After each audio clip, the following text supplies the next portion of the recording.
Hi, my name is Richard Ferguson. Today's date is July 17th, 2022.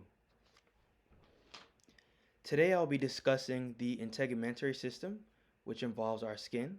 So the integumentary system consists of a subcutaneous membrane, which is our skin, as well as accessory structures, which are our hair, nails, and exocrine glands. So the integumentary system consists of two layers, the epidermis and the dermis. So first I'll talk about the epidermis. So the epidermis doesn't have any blood vessels. It's made up of stratified squamous epithelium, and in this gland it has melanocytes, which provides pigment of the skin. It has keratinocytes, which are cells that make a protective protein called keratin. It also has Merkel cells that deal with our sensory, so our touch, as well as vibrations, and Langerhans cells. Langerhans cells are important for our immune body system responses. Um, so the epidermis has five layers. So we have the stratum corneum, the stratum lucidum, the stratum granulosum, the stratum spinosum, and the stratum basale. So I'll start off with the stratum corneum. So the stratum corneum is the outermost layer. It's made up of keratinocytes.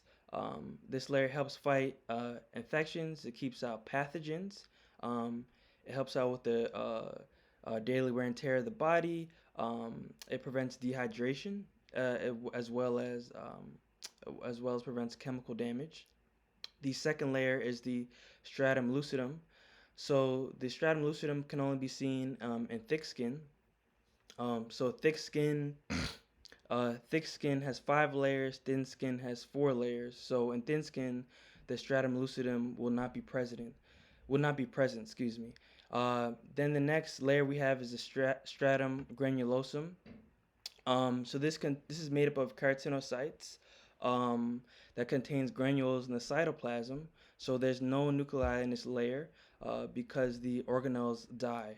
Um, the fourth layer is the stratum spinosum.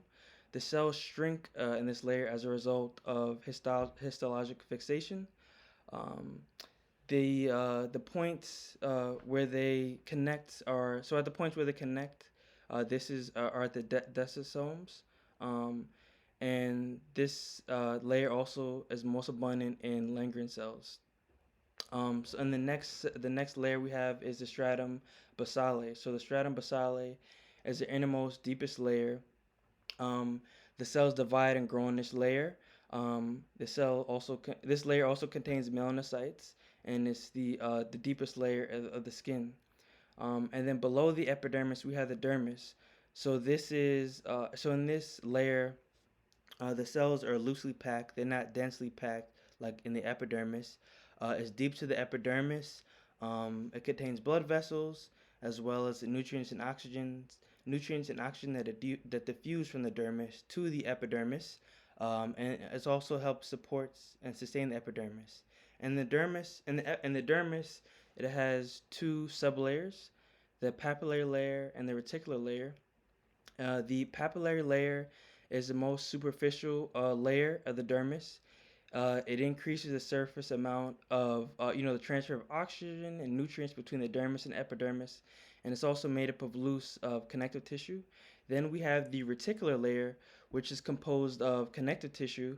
It surrounds hair follicles, sweat glands, sebaceous glands, and plexus of the blood vessels. In addition, it contains fibroblasts, collagen, which provides strength and resistance to the layer, as well as elasticity. And then underneath the dermis, we have the hypodermis, or the subcutaneous layer. Um, so this layer is composed of loose connective tissue, adipose tissue, blood vessels, and nerve tissue. In this layer, some of the functions is a shock absorber. It helps with thermoregulation, so stopping the body from getting too hot. Um, and the next thing I'll talk about is how the integumentary system will help me in my future career as an occupational therapist. So for instance, if somebody has a burn Let's say they have a first degree burn. This will affect the layer in the epidermis.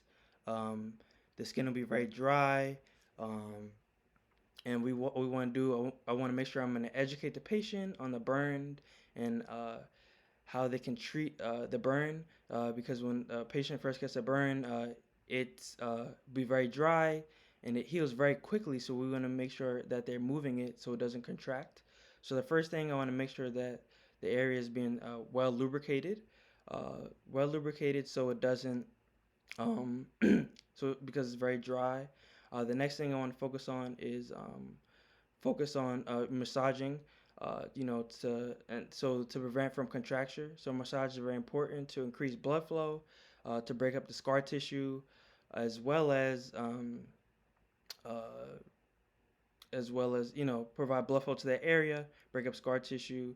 The next thing is to massage. So massage is important to uh, and we want to have a movement in that area so the joint doesn't become contracted when it heals.